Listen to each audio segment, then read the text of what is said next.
ఆచి చికెన్ మసాలా. తెలంగాణ ప్రభుత్వం కొత్త విధానానికి రెడీ అవుతుంది. తెలంగాణలోనూ వాలంటీర్ వ్యవస్థలకు ప్రాణం పోయనుంది రేవంత్ రెడ్డి సర్కార్. భూసార పరీక్షలు, ఎరువుల వినియోగంపై రైతులకు అవగాహన కల్పించేందుకు ఈ సరికొత్త వ్యవస్థను తీసుకురానుంది.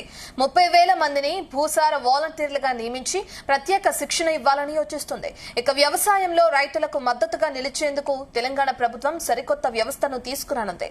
ఇందుకోసం 30,000 మందిని ఎంపిక చేసి శిక్షణ ఇస్తుంది.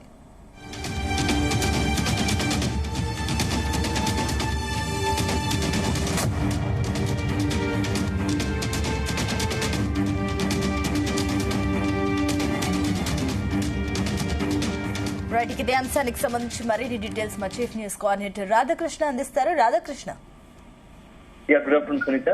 తెలంగాణ రైతాంగానికి రాష్ట్ర ప్రభుత్వం కొంత అండగా నిలబడాలని ఒక నిర్ణయం తీసుకోబోతోంది. త్వరలోనే మొత్తంగా కూడా రాష్ట్ర వ్యాప్తంగా అన్ని గ్రామాలకు ఒక్కో గ్రామానికి 3 చొప్పున, ఏదైతే గ్రామానికి 3 చొప్పున అక్కడ వాలంటీర్లు నియమించాలనుకుంటున్నారు. ఇది ఓ రకంగా వ్యవసాయదారులకు, అన్నదాతలకు, రైతులకు అండగా, మేలుగా, వాళ్ళకి అండగా నిలబడేందుకే ఈ నిర్ణయం ఉన్నట్టుగా తెలుస్తుంది. సో దీంట్లో ముఖ్యంగా ఫస్ట్ ఈ పంటలు వేయడానికి అంటే సీజన్ వారిగా, ఎందుకంటే ప్రస్తుతం మొత్తం కూడా సీజన్ మారిపోతుంది. కొన్ని వర్షాలు కావచ్చు, ఎండలు, అదేవిధంగా ఆ మొత్తం సమాచారం ఆధారంగా వీళ్ళు పైనుంచి ఏదైతే రాష్ట్ర ప్రభుత్వానికి సంబంధించిన అధికార బృందం సంబంధించిన శాస్త్రవేత్తలు కావచ్చు, వాళ్ళు ఇచ్చిన సమాచారం ఆధారంగా గ్రౌండ్ లెవెల్లో రైతులు, గ్రామాలకు సంబంధించిన వ్యవసాయదారులకు ఈ సమాచారాన్ని అందించి ఏ సమయంలో ఏ పంట వేస్తే బాగుంటుంది, సో దానికి అనుగుణంగానే మార్పులు చేసుకోవడం, భూసార పరీక్షలు నిర్వహించడం, మొత్తంగా కూడా వ్యవసాయానికి సంబంధించి అన్నదాతలకు పూర్తి స్థాయిలో భరోసా, ఎందుకంటే పెట్టుబడులు పెట్టి నష్టపోకుండా ఉన్న వాటిలోనే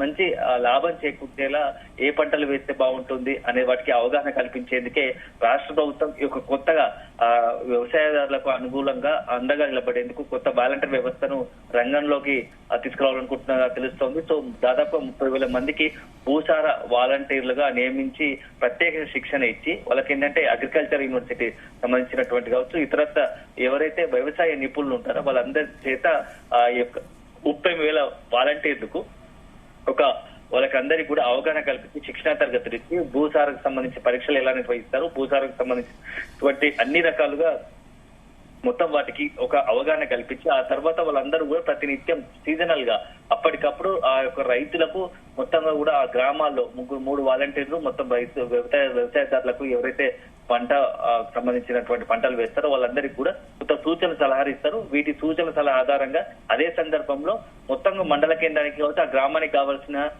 ఏదైతే ఎరువులు ఉంటాయో వాటి వివరాలు, అదేవిధంగా ప్రస్తుతానికి ఎంతమంది ఆ గ్రామంలో పూర్తిగా ఎన్ని ఎకరాలు పండించారు, సో ఆ పంటలు ఏవి, ఆ పూర్తి స్థాయి సమాచారం కూడా ఈ యొక్క వాలంటీర్ల వద్ద ఉండబోతోంది. చాలా ఇది ఒక అంశం అయితే అత్యంత కీలకమైనది. దీంట్లో ఈ యొక్క వాలంటీర్లు పెట్టడం వెనుక కూడా చాలా అత్యంత కీలకమైనది. ఎందుకంటే ఇటీవల కాలంలో రైతు భరోసా అంశం మనం తెరపైకి తీసుకొస్తుంటాం. సో రైతు భరోసా విషయంలో మొదటి నుంచి సీఎం రేవంత్ రెడ్డి కావచ్చు, కాంగ్రెస్ ప్రభుత్వం ఒక నిర్దిష్టమైన ఒక నిర్ణయం చేస్తోంది. ఎంతో మంది మొత్తంగా కూడా చాలా మంది యొక్క వ్యవసాయ ఏతర భూములకు కూడా కొంత రైతు భరోసా, రైతుకు పెట్టుబడి ఇవ్వాల్సి వస్తుంది. దానివల్ల నిజమైన రైతుకు అన్యాయం జరుగుతుంది. కాబట్టి సో ఈ వాలంటీర్ల సాయంతో ఎవరు నిజమైన రైతు, అదే సందర్భంలో నిజంగానే వీళ్ళు ఎన్ని ఎకరాల్లో పంట వేశారు, ఆ పంటలు వేసే నిజంగా అగ్రికల్చర్ ఎవరైతే సాగు చేస్తున్నారో అలాంటి భూములను గుర్తించి వారికి మాత్రమే కొంత కటాఫ్ పెట్టా, లేకుంటే ఇప్పుడు ఉన్నట్టు ప్రకారమైన ఈ రైతు భరోసా. అందులోనూ భవిష్యత్తులో, ఎందుకంటే త్వరలోనే మొత్తం ఏదైతే 6 గ్యారెంటీల అమల్లో భాగంగా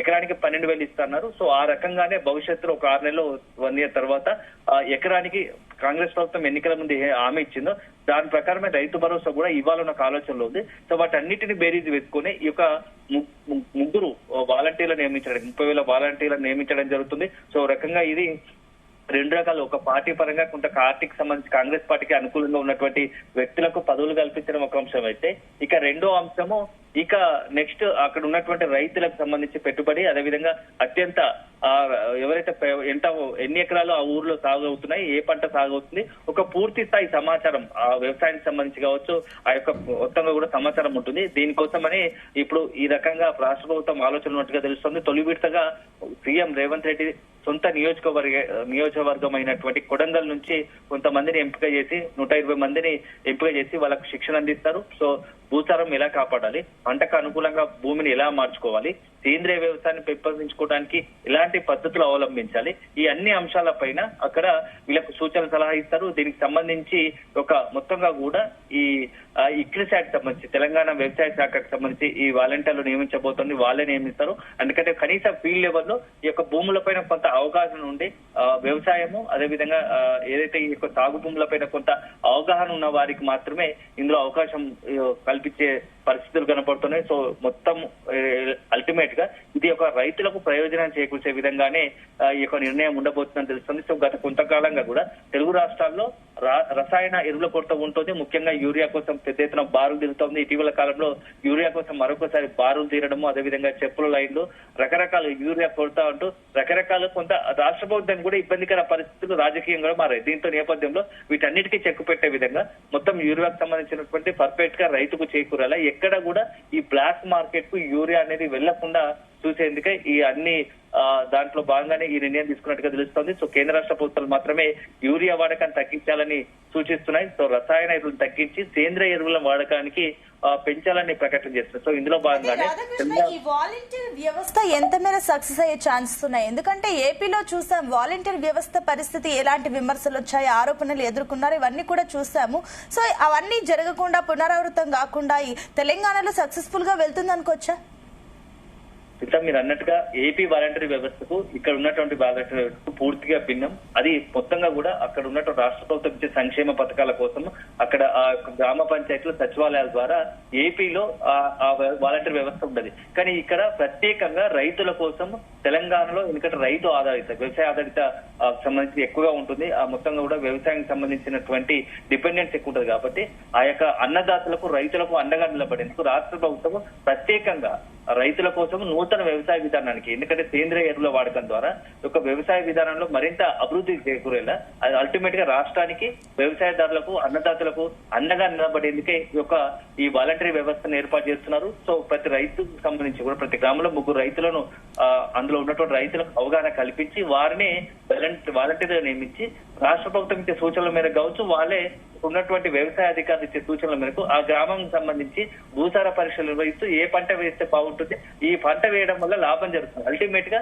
రైతుకు ప్రయోజనం చేకూర్చే ఒక ఉద్దేశంతోనే, రైతులకు ప్రయోజనం చేకూరాలనే ఒక ఉద్దేశంతోనే ఈ యొక్క వాలంటీర్ వ్యవస్థను ఏర్పాటు చేస్తున్నారు. సో ఇది ఓ రకంగా ఏపీకి వాలంటీర్ వ్యవస్థకు ఇది పూర్తి భిన్నం.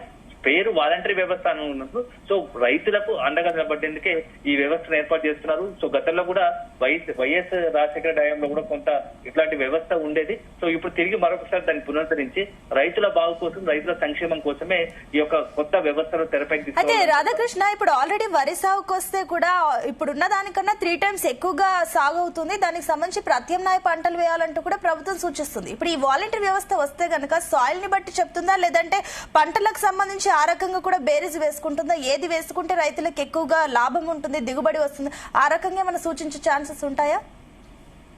ప్రస్తుతం రాష్ట్రం నుంచి ఈ వరి అదైతే ఏ వంగడాలు వేయించాలి, ఏ దేంట్లో లాభసాటి ఉంటుంది అనే ఒక మొత్తంగా కూడా ఒక సమాచారం సేకరించి రైతులకు ఆ రకంగానే సలహాలు ఇస్తారు. ఎందుకంటే ఇప్పటికీ ప్రస్తుతానికి నీరు పుష్కలంగా ఉండటం, వరి సాధారణంగానే తెలంగాణలో వరి ఎక్కువ సాగు చేస్తారు.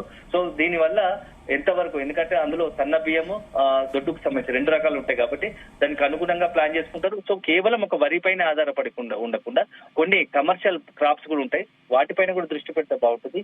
ఈ కమర్షియల్ క్రాప్స్ పైన దృష్టి పెడితే కొంత రైతులకు లాభాల బాట. ఎందుకంటే మన ప్రస్తుతానికి తెలంగాణలో వరితో పాటు మొక్కజొన్న, కొన్ని ఆరుతడి పంటలు వేస్తుంటారు. సో వాటిలో ఏది మేలు, ఏది లాభం చేకూరుస్తుంది, వీటన్నిటినీ కూడా కొంత బేరీ చేసుకొని అక్కడ ఉన్నటువంటి రైతులకు ఆ వ్యవసాయ అధికారులు కావచ్చు, వ్యవసాయ రంగ నిపుణులతోని వాళ్ళకు కొంత అవగాహన కల్పించి ఆ రకంగానే వాళ్ళకు రైతులకు లబ్ధి చేకూరేలా ప్రయోజనం చేకూర్చేలానే ఈ యొక్క వాలంటరీ వ్యవస్థ పనిచేస్తుందని చెప్పవచ్చు. Right, thank you Radhakrishna.